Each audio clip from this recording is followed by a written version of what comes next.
tardes. Les damos la bienvenida a la edición central de MBD Noticias. ¿Cómo estás, Martín? ¿Cómo andás, Natalia? ¿Todo bien, por suerte? ¿Cómo andan ustedes? Ojalá que bien, transitando esta semana que viene en esta ocasión, en esta edición, con información muy importante, no ya de la transición, de lo que venimos hablando tanto, sino de la actualidad y de lo que se viene acumulando. Sí, porque el Ministerio del Interior publicó las cifras de delitos de 2024 e informó que bajaron los homicidios y las denuncias de rapiña, hurto y abigeato con respecto a 2023.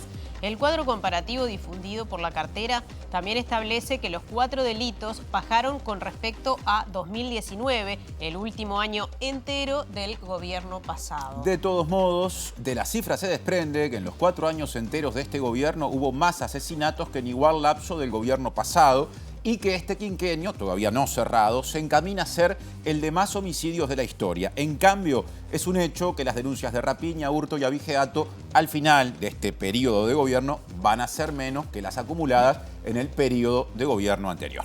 Por supuesto, tendremos el desarrollo de esta información. Hay mucho más. Sí, hay muchísimo. Vamos ya mismo con los titulares. Se realizó la primera reunión formal de transición del Ministerio de Salud Pública, en la que participaron la ministra actual, Karina Rando, y la designada Cristina Lustenberg. La presidenta de la Junta Departamental de Maldonado, la edila nacionalista Verónica Robaina, sostuvo que existe un consenso entre los distintos partidos sobre declarar a Punta Ballena reserva natural. Este miércoles fue la primera reunión de la transición entre el actual ministro del Interior, Nicolás Martinelli, y el ministro designado por Yamandú Orsi, Carlos Negro. El director del Instituto Cuesta Duarte del PIT-CNT, Milton Castellano, llamó a pensar en alternativas al sistema de pago a destajo que se instrumenta en la industria cárnica. El intendente de Montevideo, Mauricio Zunino, se refirió a la suba de 4 pesos que decretó la comuna para el precio del boleto electrónico de transporte urbano. Después de más de 15 meses de ataques sobre la Franja de Gaza que dejaron a decenas de miles de personas muertas, se anunció un acuerdo entre Hamás e Israel para el cese del fuego y la liberación de algunas de las personas israelíes que permanecen como rehenes desde octubre de 2023. La Oficina de Investigación de la Corrupción de altos funcionarios de Corea del Sur detuvo al destituido presidente subcoreano, integrante del derechista Partido del Poder Popular.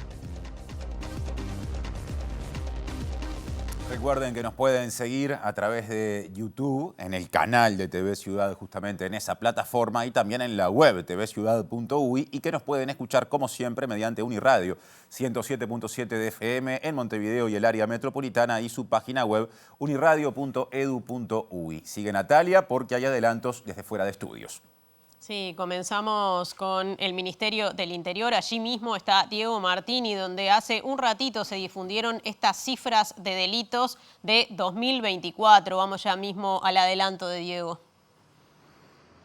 Sí, compañeros, ¿qué tal? Buenas tardes para todas y todos. Última vez que el gobierno de coalición presenta cifras dentro del Ministerio del Interior. Recordemos que pasaron 3 ministros, Jorge Larrañaga, Luis Alberto Heber y Nicolás Martinelli, y el Ministerio destaca una baja en la denuncia de todos estos delitos si se compara con el año anterior. El tema que en cuanto a los homicidios se logró alcanzar una meseta, y si se suman los años de gobierno desde marzo del año 2020 hasta ahora, falta totalizar enero y febrero, hay 70 homicidios de diferencia por encima de lo que fue el periodo pasado. Vamos a estar analizando eso y vamos a conversar con el colectivo La Vida Vale, que se ha manifestado durante mucho tiempo por estos 4 años por la inseguridad que se vive en distintas zonas de Montevideo.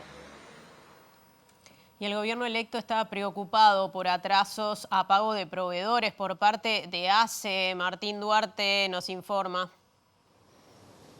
Es así, Natalia, Martín, buenas tardes para ustedes. Otra de las reuniones de transición que transcurrió en esta jornada en horas de la mañana fue precisamente en el Ministerio de Salud Pública. Allí, bueno, se estuvo trabajando con información de las distintas direcciones generales de salud, y específicamente no estuvo sobre la mesa este tema que preocupa al gobierno entrante, que son las cifras de adeudos a proveedores que ha trascendido en ACE. Vamos a estar hablando de este tema en algunos minutos con el diputado electo por el Frente Amplio, Federico Preve, y también comparando un poco las declaraciones también que brindó la ministra Karina Randon, que se refirió que lo adeudado, o que lo que va a dejar de deuda de alguna forma este gobierno en torno a proveedores por parte de ACE es similar a la cifra que dejó el Frente Amplio en el gobierno anterior. Noticia de escala mundial que recién escuchaban en los titulares. Acuerdo por alto al fuego en la Franja de Gaza amerita un adelanto de lo que luego se desarrollará en el segmento internacional de Alejandro Gabard. ¿Cómo anda, Jano? ¿Qué tal, Martín? Muy buenas tardes. Efectivamente, hoy se firmó el acuerdo tan mentado que se ha venido generando durante todos estos meses, que estaba tan complicado y que, bueno, suspicazmente se llega a este acuerdo a pocos días de la asunción de Donald Trump en los Estados Unidos. En síntesis y concretamente, este primer acuerdo establecería un intercambio de prisioneros palestinos por rehenes que serán liberados también en distintas etapas. En principio serían una treintena de los 98 que todavía permanecen en la Franja de Gaza, aunque 37 de ellos, según el ejército de Israel, estarían muertos. Este acuerdo tiene varias etapas que vamos a ir desglosando para explicarles en qué consiste, y es un acuerdo donde todo el mundo, bueno, está muy esperanzado en que se logre finalmente un cese de hostilidades, que en principio va a ser por 6 semanas, y en la medida en que se encamine el acuerdo, seguramente sería definitivo. Vamos a estar ampliando en algunos minutos.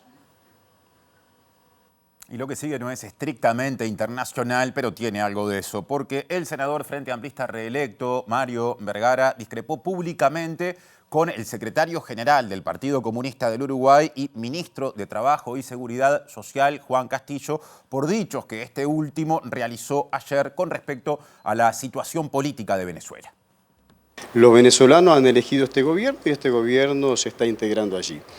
¿Hay debate? Sí hay debate. Hay miradas distintas, nosotros convivimos, pero hoy la preocupación central nosotros la tenemos en los uruguayos. Es bastante clara las posturas, el Frente tiene una postura de no avalar lo que ocurrió en las elecciones de Venezuela.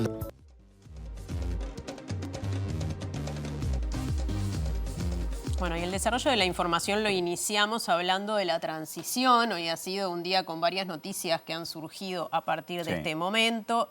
Se realizó este miércoles la primera reunión formal de la transición en el Ministerio de Salud Pública. Participaron la actual ministra Karina Rando y la designada Cristina Lustenberg. Sí, Rando aseguró en rueda de prensa posterior a esa reunión mencionada por Natalia que su sucesora, Lustenberg, recibió informes de diferentes áreas del Ministerio de Salud Pública y anunció Rando que este jueves habrá nuevas reuniones con participación de diversas autoridades. Paso lista: Fondo Nacional de Recursos, Agencia de Evaluación de Tecnología Sanitaria, Instituto Nacional de Donación y Trasplante y también la Dirección General de Secretaría del Ministerio.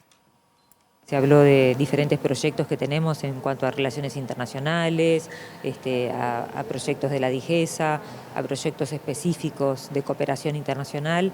Y bueno, y después de eso tuvimos una instancia en la cual diferentes directores generales, específicamente la Dirección General de Salud, la Dirección General de Coordinación, la Dirección General de Fiscalización y la Dirección General del Sistema Nacional Integrado de Salud, hizo una puesta a punto de todo lo que está trabajando en este momento y de esas cosas cuántas se esperan terminar ahora antes de marzo y cuántas requieren atención para seguir trabajando en ellas transitar después de la fecha en la cual cambian las autoridades. La ministra señaló que quedarán pendientes para las autoridades entrantes definiciones en torno a la vacunación contra el meningococo y el plan de contingencia sobre dengue. También se refirió a la preocupación del gobierno electo sobre lo adeudado en el pago a proveedores por parte de dependencias de ACE. Este tema es un tema de ACE en el que las autoridades de ACE entrantes se reunirán con las salientes y hasta donde nosotros tenemos información, la deuda que quedará de ACE es un monto similar a la deuda que quedó en la administración anterior con esta administración. No tengo el conocimiento de cuánto es exactamente en monto, pero en cantidad, la cantidad de dinero es similar a la cantidad de dinero que quedó en la administración anterior de deuda. También habló Lustenberg, la ministra de Salud Pública designada, a la salida o al final de la reunión, y dijo que le preguntó a Rando acerca de la situación de Casmo. Sí, expresó preocupación ante el posible impacto de la crisis de esta institución en la calidad asistencial. De la situación concretamente del Casmo, si habían evaluado alguna observación y le estaban fiscalizando. De hecho, la contadora Alicia Ronzi, de la Dirección General de de prestadores de la salud, o la JUNASA, como habitualmente se puede conocer la ciudadanía, nos dice que día y medio, 2, por medio de los interventores, están dando seguimiento a la institución CASMU, sobre todo que no haya impacto en la calidad y en la atención asistencial de los usuarios. ¿Usted coincide con las medidas que ha tomado el Ministerio de Salud Pública con relación al CASMU en base a la información que usted tiene?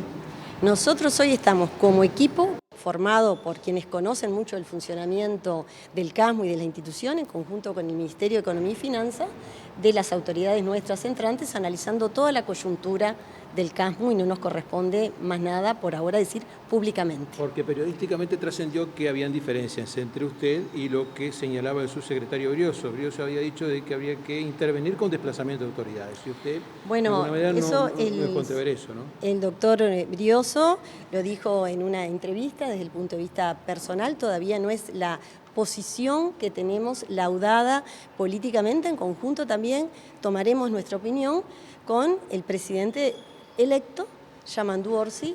Cuando corresponda daremos nuestra opinión. Por ahora, lo que más nos importa, transmitirle a la ciudadanía que hay que dar tranquilidad con los impactos que pueda tener desde el punto asistencial. Las autoridades actuales hoy nos confirman que han fiscalizado y no observan eso. Es la preocupación que nosotros transmitimos cada vez que tenemos un encuentro con las autoridades actuales.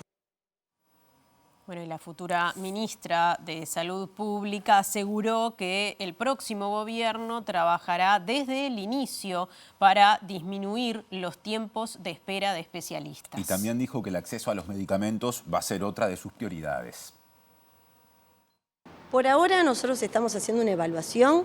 Tenemos ahora, con vistas al próximo presupuesto, de hacer una evaluación con mucha seriedad. El Uruguay, la puesta en marcha del Sistema Nacional Integrado de Salud es una puesta en marcha muy importante, y hoy sí hay algunas cosas que funcionan bien, pero hay otras cosas que la ciudadanía misma lo percibe, que hay desigualdades, que hay inequidades, que quizás, y hay temas que son multicausales, que tampoco se pueden resolver a corto plazo, pero sí queremos construir un Ministerio de Salud Pública de puertas abiertas, donde la ciudadanía en la atención al usuario se sienta parte, donde recorramos el país viendo la complementación entre los prestadores públicos y privados, que hoy no puede ser que venga una persona de muchos kilómetros a atenderse por algo que se debería resolver en el lugar donde reside. Sí, el tema de medicamentos es una prioridad que vamos a encarar, como lo mismo crear una agencia regulatoria de medicamentos. Tener una política pública fuerte de medicamentos para nosotros es una prioridad. ¿Vamos a fabricar medicamentos en Uruguay? Bueno, ustedes saben que hay algunas propuestas. Públicamente, digo, ¿no? Hay algunas propuestas que se están evaluando, pero lo que sí le puedo garantizar a la ciudadanía es que toda la accesibilidad a los medicamentos va a ser una de las prioridades que vamos a tener por delante. En paralelo con esto, en el Frente Amplio genera inquietud la situación financiera de ACE. Va a profundizar con invitado desde el móvil Martín Duarte. Sí, y a propósito nos quedamos un poco también con las declaraciones que fueron brindadas en la jornada de la ministra Rando, a propósito de que el comparativo en torno al adeudado con proveedores sería muy similar la cifra, más allá que no precisó el número, pero con la misma deuda que dejó el Frente Amplio al gobierno actual. Le agradecemos estos minutos al diputado Federico Preve, que ha seguido obviamente y sigue vinculado a temas de salud en particular, para ahondar sobre estas cifras y en particular sobre las declaraciones de la ministra. ¿Es similar lo adeudado por el Frente Amplio en su momento con lo que ingresó este gobierno en torno a deudas de proveedores con el escenario actual? Bien, lo primero es un contundente no es similar. Estuvimos en contacto valorando el informe que se elaboró en 2019 para la transición en 2020 y comparando con lo que se supone que es adeudo ahora. Claramente en el informe de ACE a cifras del 2019, en el informe de la transición de la administración pasada, la deuda que sostenía ACE con proveedores era de 328 millones de pesos, lo que a valores del dólar en aquel momento corresponden aproximadamente a 9 millones de dólares, y actualmente son 4.500 millones de pesos a valor del dólar actual a 102. O sea, estamos comparando 9 millones de dólares contra 102 millones de dólares. Claramente la cifra es contundentemente diferente de lo que adeuda ACE. Esta cifra actual es aproximadamente un 10% del presupuesto de ACE. O sea, que el gobierno entrante la Administración de Servicios de Salud Entrante se va a encontrar con un déficit de su presupuesto de aproximadamente el 10%. Claramente son cifras bien distintas y bueno, obviamente que el manejo de la gestión implicará poder cabalgar, sostener la atención con un déficit de un 10% de presupuesto, pero que claramente son cifras, nosotros tenemos cifras distintas a las que está manejando la actual administración, comparando diciembre del 2024, que es el informe que se supone que van a entregar en estos días, versus diciembre del 2019. En ese comparativo, bueno, ha trascendido que las cifras estarían en el entorno de los 100 millones de dólares. Sí, la deuda a noviembre era cercana a 200 millones de dólares y en diciembre hubo una puesta a punto y actualmente, actualizado a fines de diciembre, la información que es pública es de 4.500 millones de pesos aproximadamente, 102 millones de dólares. Sí, la ministra de alguna forma también desliga la responsabilidad y atribuye o señala que esta cifra corresponde preguntarle en realidad a la presidencia de ACE de alguna forma, delindándose un poco del número. Claramente aquí hay, esto es responsabilidad de la gestión del directorio y la gerencia de ACE, pero bueno, el organismo rector tiene que estar también supervisando el gasto del sistema sanitario, que es un gasto que oscila generalmente entre el 9 y el 10% del gasto de producto. Por lo tanto, hay responsabilidad también del contralor del ministerio, pero desde el punto de vista de la gestión, esta cifra corresponde, dar explicaciones y, bueno, conversar en la transición con las autoridades que se disponen del gobierno electo para trabajar en ACE. En particular, la ministra señalaba, y otro de los temas que estuvo sobre la mesa son algunos aspectos de la gestión que deberían continuarse en torno a campañas de vacunación, concretamente mencionó el meningococo, y también trabajos de contingencia en torno al dengue.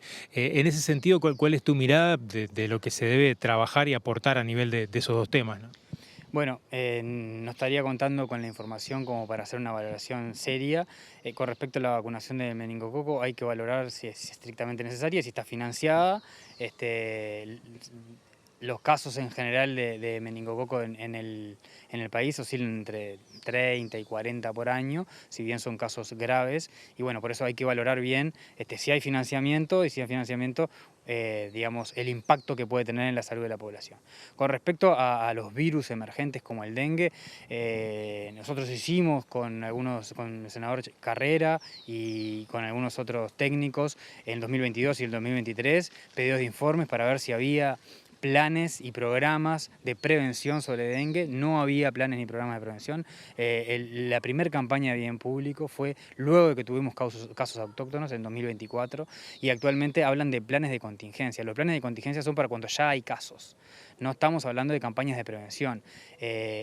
Estas enfermedades, que son altamente prevenibles y que son transmisibles y que se transmiten a través de mosquitos, tienen que tener campañas de prevención fuertes, que es lo que no se está haciendo. Campañas que tengan, campañas de bien público, de información y además elementos también en conjunto con el Sistema Nacional de Emergencia, las intendencias y demás, que en este caso no se están haciendo. Solamente hay planes de contingencia para cuando ya hay casos. No es lo que un Ministerio de Salud Pública tiene que hacer con profundidad y seriedad, que es la prevención de este tipo de enfermedades. Por último, ya una pregunta como diputado electo, que en algunos días ya vas a entrar en funciones.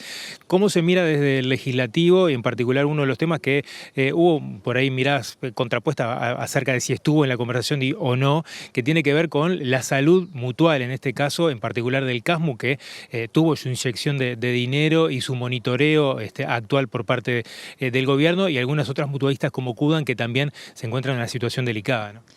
Bien, lo primero es decir que el sistema de salud es robusto en cuanto a su financiamiento.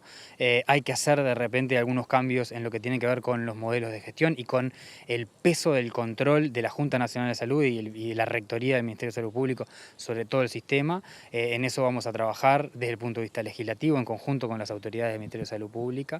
Y bueno, el caso en particular del CASMU lo venimos siguiendo de cerca, pero hasta el último día de febrero, hasta el 1 de marzo, hay autoridades designadas y todas las acciones tienen, la responsabilidad de las autoridades actuales, y a partir del 1 de marzo sí es el gobierno entrante quien se tiene que hacer cargo del funcionamiento de CASMU, pero queremos dejar, digamos, desde el punto de vista del gobierno entrante, la tranquilidad de que hay 200.000 usuarios y casi 7.000 trabajadores, y que van a ser los compañeros que están en el Ejecutivo y vamos a hacer quienes estemos en el Legislativo todos los esfuerzos para que el CASMU siga funcionando, siga asistiendo a esas casi 200.000 personas, y que también haya el trabajo para los casi 7.000 trabajadores que hay. Muchas gracias. El diputado electo Federico Preve, bueno, refiriéndose a varios temas de salud y en particular algunos que estuvieron en escena hoy con la transición de estas cifras vinculadas a lo adeudado por ACE. Sigan ustedes, compañeros. Muchas gracias, Martín y equipo. Cambiamos de asunto y ahora nos metemos en el que fue tema de portada. El Ministerio del Interior publicó las estadísticas de delitos correspondientes al año 2024 e informó, cuando justamente se exhibieron esas cifras, que hubo un descenso en la cantidad de homicidios y también en la cantidad de denuncias vinculadas a otros 3 delitos, como la rapiña, el hurto y el abigeato, en comparación con el año 2023. De todos modos, se desprende que en los 4 años enteros de este gobierno hubo más asesinatos que en igual lapso del gobierno pasado, y en el quinquenio se encamina a ser el de los homicidios más importantes o la mayor cantidad de homicidios de la historia. Según las cifras del Ministerio del Interior, en 2024 hubo 377 homicidios y además 17.480 denuncias de rapiñas, 107.845 denuncias de hurtos y 852 denuncias de abigeato. En el caso de los homicidios, los 377 reportados en 2024 significan una disminución de 1% en comparación con el año 2023, cuando hubo 381 asesinatos, es decir, 4 casos más. En el caso de los otros 3 tipos de delitos de los cuales se presentaron cifras hoy, las denuncias de rapiña bajaron 22%, las de hurto 5,7% y las de abigeato también bajaron, pero 19,5%, siempre en comparación con 2023. En el caso de los homicidios, si se toman en cuenta los datos históricos difundidos hoy y se hace la suma de los crímenes cometidos en los 4 años enteros de esta administración, la comparación con los acumulados en los 4 años enteros del gobierno pasado arroja que el número de asesinatos es mayor en este periodo. En efecto, en los años 2016, 17, 18 y 19 hubo un total de 1.367 homicidios y en los años 2021, 22, 23 y 24 se acumularon 1.447, es decir, 80 más. Las cifras informadas por el Ministerio del Interior no desglosan cuántos homicidios hubo antes y después del cambio de mando, tanto en 2015, cuando empezó el gobierno anterior, como en 2020, cuando empezó el actual gobierno, y además no incluyen los que han ocurrido en los que va de este año. De todos modos, según datos de MBD Noticias, es factible que al final de la actual administración la cifra total de asesinatos supere al total de los ocurridos durante el gobierno pasado. En cambio, las denuncias de rapiña, hurto y abigeato serán menos al final de este gobierno que las radicadas en el quinquenio pasado. Y para profundizar en este asunto ya le damos paso a Diego Martini, que estuvo en la presentación realizada por el Ministerio del Interior. Bien, compañeros, desprendemos algunos datos más que se dieron en esta última conferencia de presentación de datos, valga la redundancia, de Nicolás Martinelli y de la coalición. Justamente una coalición que tuvo 3 ministros, que tuvo el inicio con Jorge Larrañaga, luego siguió Luis Alberto Heber y ahora Nicolás Martinelli. Recordemos, y acá quedaba muy claro en este informe en la voz de Martín Rodríguez, es que hay 2 tipos de delitos, es decir, acá se presentan 5 delitos distintos, se omite presentar denuncia por violencia doméstica porque se opta a hacerlo en una conferencia solo por este caso, que seguramente sea en unos días, pero en este caso hablamos de homicidios que son delitos que no necesitan de una denuncia porque, por consumado un hecho y ya calificado, digamos, por la justicia, ya queda un homicidio, digamos, en esta triste estadística que compartíamos, y el resto son denuncias de delitos, tanto de rapiñas o de hurtos, por lo que esa es la forma que tiene el Ministerio de medir. Pero lo más importante en cuanto a homicidios, que es la forma en la que en el mundo se mide la criminalidad de los países, y Uruguay tiene una alta tasa de criminalidad por homicidios en Uruguay, hace que los números que se juntan desde marzo del año 2020, recordemos que el año 2020, 2021 de pandemia bajó la movilidad y por ende también bajaron las denuncias de delitos y bajaron los homicidios, hace que haya 72 homicidios más que en el mismo periodo del año del periodo anterior, el del Frente Amplio, es decir, de marzo de 2020 hasta ahora, hasta hoy por lo menos los 15 días de enero, que ya lleva 18 homicidios, queda un mes y medio más, pero ya este es el quinquenio con más homicidios de la historia. En ese tape que veíamos de Martín, además algunos datos más que dio el Ministerio del Interior, y recién el criminólogo Gabriel Tenenbaum, especialista en estos temas, criticaba una gráfica que dio el Ministerio del Interior respecto a homicidios, en donde la gráfica que presentó el Ministerio del Interior parte de 200 casos y no de cero, lo que hace que cuando se compara con el mismo periodo se acentúe esa diferencia. Después, el Ministerio destacó casos aclarados que supera el 60%, y esto tiene que ver con la creación de un departamento de homicidios. Y lo otro que el Ministerio presentó cifras tiene que ver con el sistema ShotSpotter, que es la captación de disparos en determinadas zonas, y con el sistema que se creó hace 6 meses, o que empezó a trabajar hace 6 meses, de los interruptores de violencia en distintos barrios de Montevideo. Hasta ahora hay 2 barrios intervenidos por el Ministerio del Interior, fueron 5 en un momento, ahora es la zona de Maracaná, de Cerro Norte, donde se siguen registrando hechos delictivos, y después la zona de Marconi, donde también se siguen dando hechos delictivos. Veamos en este tape lo que decía Martinelli, que hablamos con Elba Núñez del colectivo La Vida Vale. Lo primero es tener paciencia. Una vez que llegás a los niveles que tuvo Uruguay, de una tasa del 12% cada 100.000 habitantes en su pico en 2018, después el trabajo de lograr bajar el nivel de homicidios es mucho más difícil, es mucho más cuesta arriba. Esto no lo digo yo, lo dicen diferentes trabajos académicos a los que hemos tenido oportunidad de acceder. Entonces, ¿cómo abordás ese trabajo? Y con múltiples proyectos y con trabajos interinstitucionales. O sea, no es solo trabajo de la policía, nosotros lo venimos diciendo hace tiempo, por eso lo del enfoque dual. No alcanza con lo que la policía puede hacer en materia de homicidios. Los homicidios son muy difíciles a veces de prevenir o de prever. Uno no puede tener un policía en cada casa, en cada esquina, en cada bar, en cada restaurante, donde se suceden los diferentes hechos. Y muchas veces la policía llega cuando la sangre ya está en el río. Entonces, por eso es muy importante todo el trabajo previo en materia de prevención. Y ahí es donde entran a jugar un factor muy importante otros organismos, como tiene que ver la educación, como tiene que ver la salud mental, la atención de adicciones, la atención de las drogas. Bien, como decíamos, estamos con Elba Núñez del colectivo La Vida Vale. Elba, gracias por estos minutos. Ustedes ya hace varios años que vienen agrupándose con distintas organizaciones, colectivos, reclamando por seguridad en distintos barrios de Montevideo, sobre todo en los barrios periféricos. ¿Ustedes creen que se está mejor en materia de seguridad, que bajaron los delitos, los homicidios, la rapiña, los hurtos? Bien, buenas tardes, gracias por la invitación, buenas tardes a la audiencia. Nosotros desde La Vida Vale sentimos, porque vivimos en los territorios, que la sensación no es que no han bajado los delitos. Y bueno, y además nos gustaría que el Ministerio pudiera disgregar los números, porque decimos que hay un 10,5% de homicidios, pero estamos hablando de todo el país. Cuando hablamos de algunas zonas de Montevideo, podemos decir que hay mucho más de 20. Por 100.000 habitantes estoy hablando, ¿no? Entonces, esto hace que nuestros barrios no sean seguros. No es así otros barrios, como por ejemplo Pocitos, que tiene seguridad privada y que tiene otra clase de seguridades, que allí puede haber uno cada 100.000 habitantes. Esto hace que nosotros vivamos la inseguridad desde otro lugar. Además de esto, algo que nos tiene absolutamente preocupados es el asesinato y las balaceras hacia los niños, niñas y adolescentes.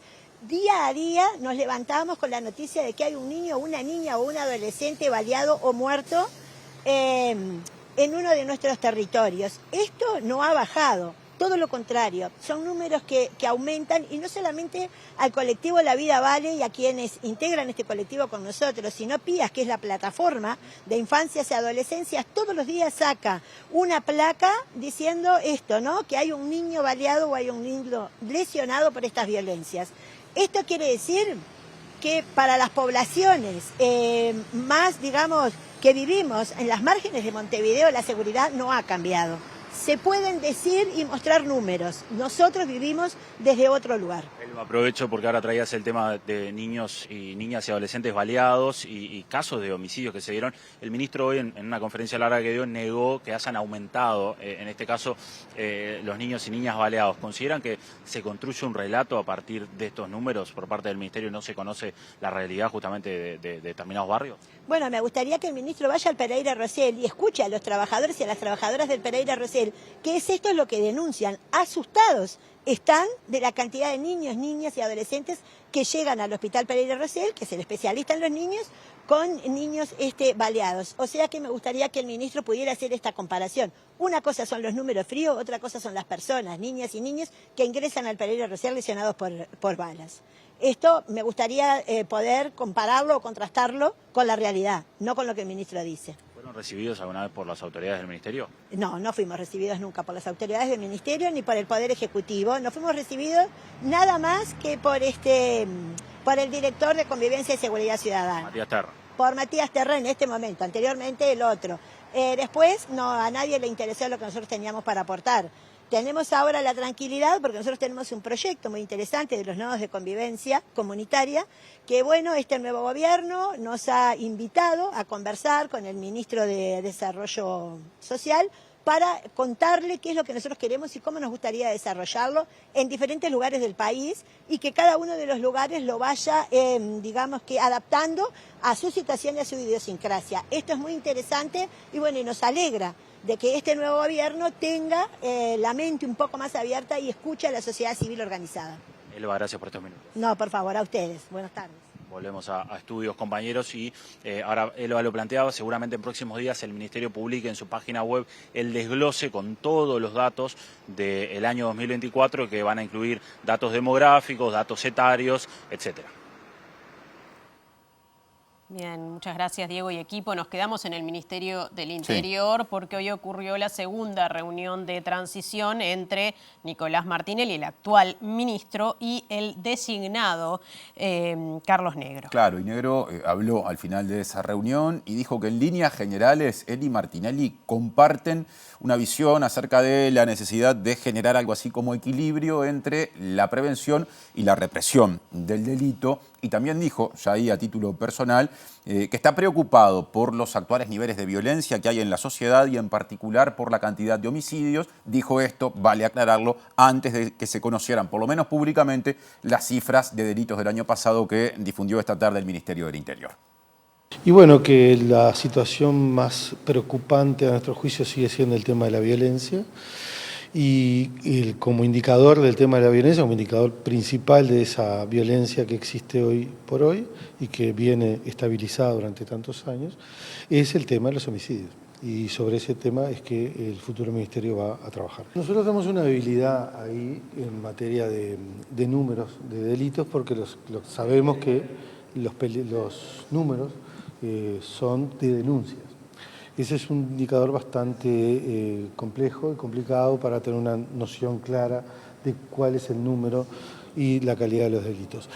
Sabemos que está en curso una encuesta de victimización que nos va a dar números más aproximados, pero eso va a ser más sobre mitad de año. ¿En la próxima administración se va a basar también en la cifra de denuncia, como se ha basado siempre? Vamos a tratar de tener otro indicador, como es, por ejemplo, la encuesta de victimización. ¿Cuándo se conocerán los otros cargos de responsabilidad del Ministerio, por ejemplo, Convivencia Ciudadana y los jefes de policía?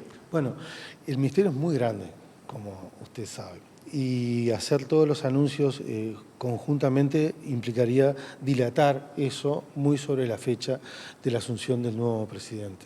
Vamos a tratar de ir separando en tandas las designaciones que ya están resueltas para que no se dilate tanto la información a los medios y a la ciudadanía.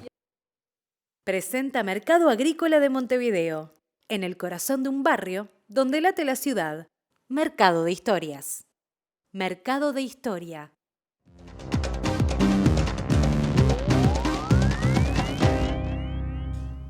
Bien, y como adelantábamos, vamos a hablar del acuerdo que se logró hoy finalmente firmar entre Israel y Hamás, luego que el primer ministro catarí, Mohamed Abdulrahman Al Thani, anunciara que finalmente se había logrado este acuerdo que tuvo marchas, contramarchas y hasta último momento se estuvieron tratando de, ir puliendo todas aquellas diferencias que existían con respecto a este acuerdo que se ha logrado después de meses, de 15 meses de guerra, que ha dejado hasta el momento casi 47.000 muertos palestinos y el martirio permanente en la franja de Gaza para la población civil. Todo esto va a estar supeditado a una serie de pasos. La primera etapa constará de 6 semanas y básicamente el acuerdo consiste en la liberación paulatina de rehenes, unos 33 en la primera etapa, y este acuerdo va a comenzar a regir el próximo 19 de enero concretamente. La guerra seguía hasta hace unas horas porque en Gaza hubo decenas de muertos a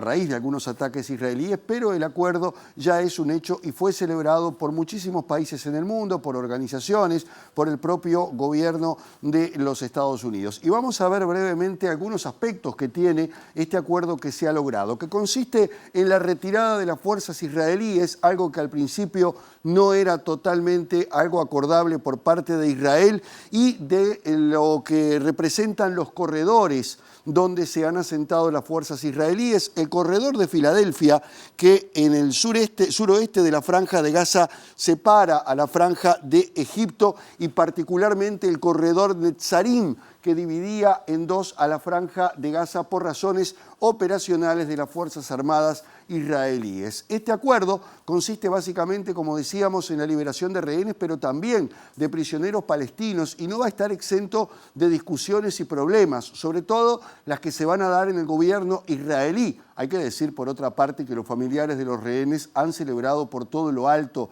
este acuerdo porque están esperanzados en recuperar a sus familiares. Lamentablemente hay 37 que estarían muertos de los 98 que permanecen en el territorio gazatí, y también algunos dirigentes políticos, sobre todo de la ultraderecha israelí, consideran que esto es una derrota frente a Hamás, que es un acuerdo horrendo, que no sirve para nada, e incluso han amenazado con abandonar el gobierno. Habrá que ver en los próximos días qué resultado tiene todo esto. También habrá una discusión parlamentaria en tal sentido. Lo cierto es que se generan muchas expectativas, todo esto en la previa a que asuma el nuevo presidente de Estados Unidos, Donald Trump, quien había amenazado con terminar rápidamente con el conflicto, amenazando a Hamás directamente de un exterminio de todos sus integrantes una vez que asumiera el poder. Seguramente que este acuerdo va a tener muchas amenazas en el proceso que se va a ir dando paulatinamente, que será supervisado, porque también hay otro aspecto a considerar, y es qué va a pasar políticamente con Gaza y la relación con el resto del territorio palestino, de Cisjordania. Aparentemente la intención es que fuerzas internacionales participen en esta primera etapa y que luego la Autoridad Nacional Palestina se haga cargo de la Franja de Gaza en sustitución de Hamás. Todo este proceso seguramente será muy complejo, porque hay que recordar que dentro de los propios palestinos existe una interna muy poderosa y muy violenta entre la Autoridad Nacional y Hamás, que ha cobrado fuerza junto a la yihad islámica en el territorio que particularmente controla la Autoridad Nacional Palestina, que es Cisjordania. De todas formas, este es un primer paso que alienta esperanzas de que de una vez por todas se termine la guerra, por lo menos en esta etapa en la Franja de Gaza. El primer ministro de Qatar, Mohammed bin Abdulrahman Al Thani, fue el encargado de anunciar oficialmente el acuerdo de alto al fuego entre Israel y Hamás, que incluye el intercambio de rehenes por prisioneros palestinos, y entrará en vigor el domingo 19 de enero, un día antes de la asunción del presidente electo de Estados Unidos, Donald Trump. La primera fase durará 42 días e incluirá un alto al fuego y la retirada de las fuerzas israelíes hacia el este, lejos de las zonas pobladas, afirmó el primer ministro catarí en rueda de prensa, luego que Hamás y su aliado Yihad Islámica aprobaran este miércoles el acuerdo con Israel después de meses de negociación. Uno de los puntos clave del acuerdo es el que respecta a la retirada de las tropas israelíes y su presencia en el corredor de Filadelfia, ya que Israel entregó a Hamás los mapas y plazos de retirada de sus tropas de la Franja de Gaza, algo que la organización islamista demandaba, denunciando la ambigüedad del planteamiento anterior del ejército, que solo anunciaba que los soldados abandonarían zonas pobladas. Las partes habrían acordado la progresiva retirada de las tropas israelíes de la ciudad sureña de Rafah, fronteriza con Egipto, en una primera fase, mientras que en la segunda y tercera, Israel y Hamás negociarían la salida de las tropas del corredor Filadelfia. El ministro de Exteriores israelí, Gideon Saar, dijo este miércoles que el pacto de alto al fuego con Hamás es un acuerdo doloroso porque Israel tendrá que soltar a terroristas y asesinos peligrosos a cambio de la liberación de los rehenes israelíes que siguen en Gaza. Uno de los primeros en reaccionar fue el presidente electo de Estados Unidos, Donald Trump, quien saludó el acuerdo de liberación de rehenes y alto al fuego entre Israel y Hamás antes de que hubiera un anuncio oficial de la Casa Blanca del presidente saliente Joe Biden. Y ahora nos vamos a Corea del Sur, donde finalmente el expresidente Yoon Suk Yeol fue apresado luego de atrincherarse en su residencia a raíz justamente del proceso judicial que se le llevaba adelante luego de ser destituido por intentar un golpe de Estado, por disolver el Parlamento y decretar la ley marcial. Hacía varios días que las autoridades anticorrupción y la policía pretendían ingresar a la residencia del expresidente, pero su seguridad personal y también sus partidarios lo habían impedido. Finalmente, y tras un gran operativo no exento de tensiones, por primera vez un presidente sudcoreano enfrenta a la justicia y es detenido. Un convoy con funcionarios de la Oficina Anticorrupción y la Policía Sudcoreana consiguió acceder al recinto por las puertas de la entrada principal unas 3 horas después de que comenzara el nuevo operativo para detener al líder conservador, tras los intentos de bloquear la operación por parte del Servicio de Seguridad Presidencial, donde detuvieron además al jefe de las citadas Fuerzas de Protección del mandatario, Kim Sung-ho, por obstaculizar la ejecución de la orden de arresto sobre Yoon. El exmandatario es investigado por la Oficina Anticorrupción, la Policía y el Ministerio de Defensa por un supuesto delito de insurrección ligado a su declaración de la ley marcial el mes pasado y permanecía escondido en su residencia desde que la Asamblea Nacional lo destituyera el 14 de diciembre a raíz de su fallida intentona golpista. Unos 6.500 partidarios de Yoon se congregaron también en torno al recinto, mientras que una treintena de parlamentarios del gobernante Partido del Poder Popular se desplazaron a las afueras de la residencia presidencial para protestar contra la orden de arresto. La policía desplegó a unos 3.000 efectivos para el dispositivo y acordonó la zona luego que el primer intento para ejecutar la orden de arresto el pasado día 3 fracasara, después de que el Servicio de Seguridad Presidencial impidiera a los funcionarios de la Oficina Anticorrupción y a decenas de agentes de la policía el acceso a la residencia, en una tensa situación que duró varias horas y obligó finalmente a cancelar el operativo. Presentó Mercado Agrícola de Montevideo, en el corazón de un barrio donde late la ciudad. Mercado de Historias. Mercado de Historia. Ahora reabrimos la agenda local, pero con anclaje internacional, porque ocurre, lo compartimos más temprano a modo de adelanto, que el senador frente amplista reelecto Mario Vergara dijo estar convencido de que hubo fraude en las elecciones venezolanas realizadas en julio del año pasado y por ende discrepó públicamente con el secretario general del Partido Comunista del Uruguay y futuro ministro de Trabajo y Seguridad Social, Juan Castillo.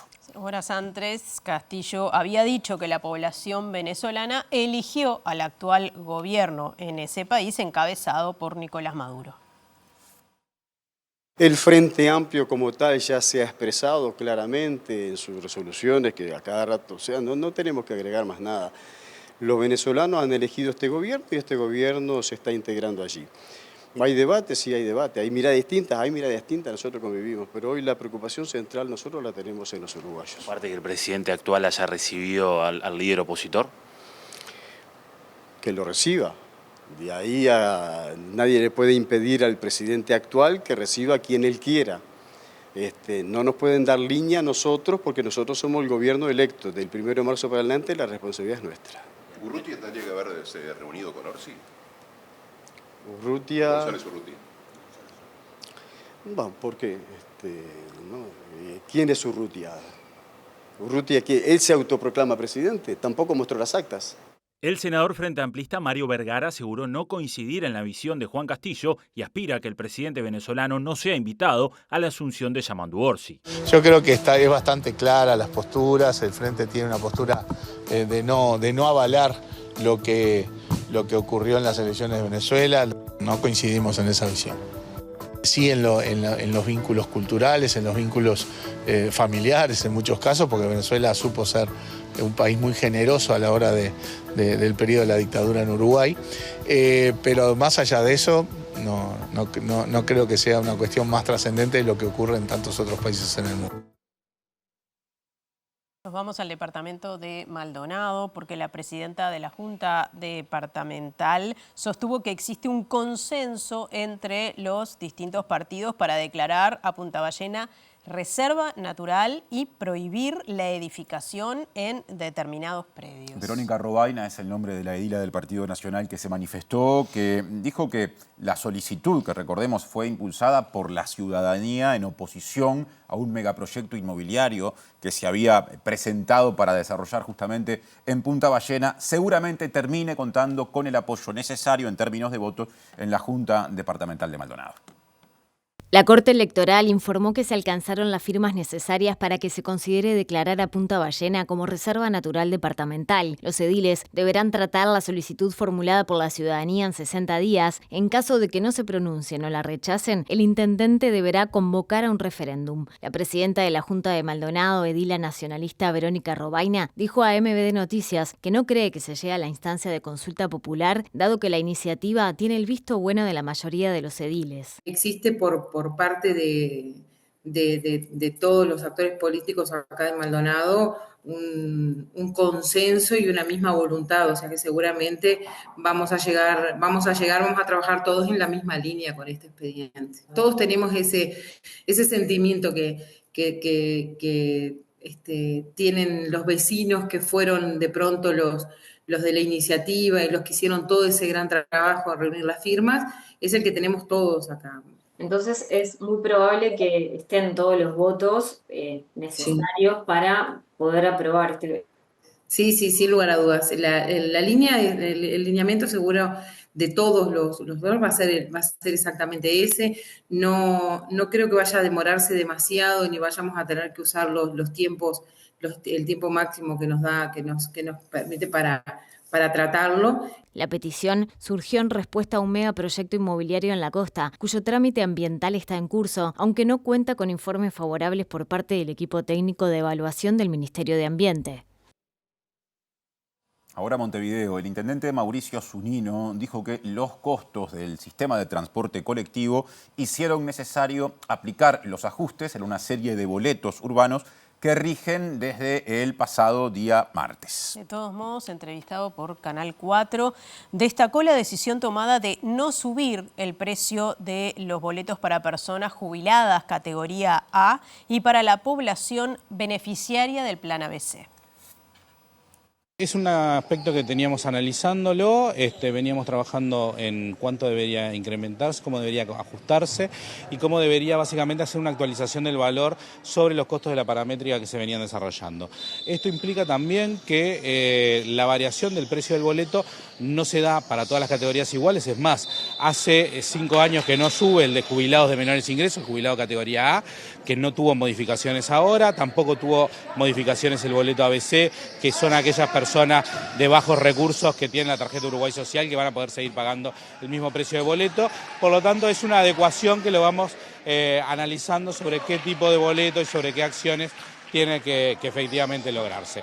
Esto implica que tiene que haber una readecuación de costos, porque la estructura de costos efectivamente del sistema de transporte tiene que adecuarse y por lo tanto cómo hacer que esa adecuación también se traslade lo menos posible a aquellos sectores más vulnerables y por eso también la adecuación del precio son distintos según las categorías. Bien, cambiamos de asunto. El Sindicato de la Industria Cárnica y Ramas Afines analizará este jueves la posibilidad de alcanzar un preacuerdo para superar el conflicto que declaró el 22 de noviembre. La propuesta de preacuerdo implica que el gobierno deje sin efecto el reciente decreto que establece los salarios mínimos del sector y que, a su vez, se firme un convenio a corto plazo que habilite una posterior negociación cuando asuma el próximo gobierno. Por el momento, el sindicato no está realizando paros, por lo que la faena a los frigoríficos es normal. Desde el colectivo sindical explicaron que el secretariado ejecutivo del PIT-CNT está participando en las negociaciones. Y el director del Instituto Cuesta Duarte del PIT-CNT, Milton Castellano, llamó a pensar en alternativas al sistema de pago a destajo que se instrumenta en la industria cárnica. Claro, porque incluso dijo que el trabajo a destajo o el pago bajo esa modalidad es una reminiscencia de una forma de producir propia del siglo XIX. Hablando con los empresarios, un sector difícil, un sector que muy poderoso además en el país, es decir, en la industria de la carne se sigue pagando a destajo, es decir, un mecanismo de pago que es del siglo XIX, del XX, que es cuántas vacas yo mato por hora, es decir, o faeno, para decir la palabra. Entonces, los niveles de productividad están solamente basados en que el trabajador se reviente trabajando para ganar un peso más. Que la productividad no solo sea cantidad de fuerza de mano de obra, de intensidad de mano de obra, sino tiene que ver la tecnología, tiene que ver una serie de cosas. Y repasamos los datos del tiempo que adelantamos, bueno, como ya habíamos dicho, altas temperaturas, Sí. por supuesto en esta zona del país menos que en otras, pero bastante calorcito y por ahora no hay probabilidad de lluvias. Mañana jueves 16 va a estar claro y algo nuboso. Va a estar ventoso como viene sucediendo todos estos días. La máxima será de 33 grados y la mínima de 21. Ahora repasamos el pronóstico para pasado mañana, viernes 17 de enero, en Montevideo y el área metropolitana.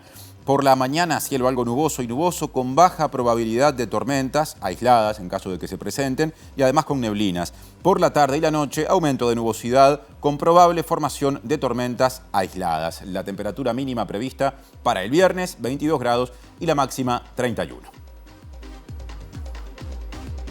Bien, y nos estamos yendo. Los invitamos a quedarse en la pantalla de TV Ciudad. Recuerden que a las 21 horas está esta edición verano de Mira Montevideo. Y mirando un poquito más allá, mañana temprano a las 8 de la mañana estará al aire la primera edición de MBD Noticias, a las 13 la segunda y estaremos con Natalia a las 18:55 para una nueva edición central. Hasta entonces. Que pasen bien.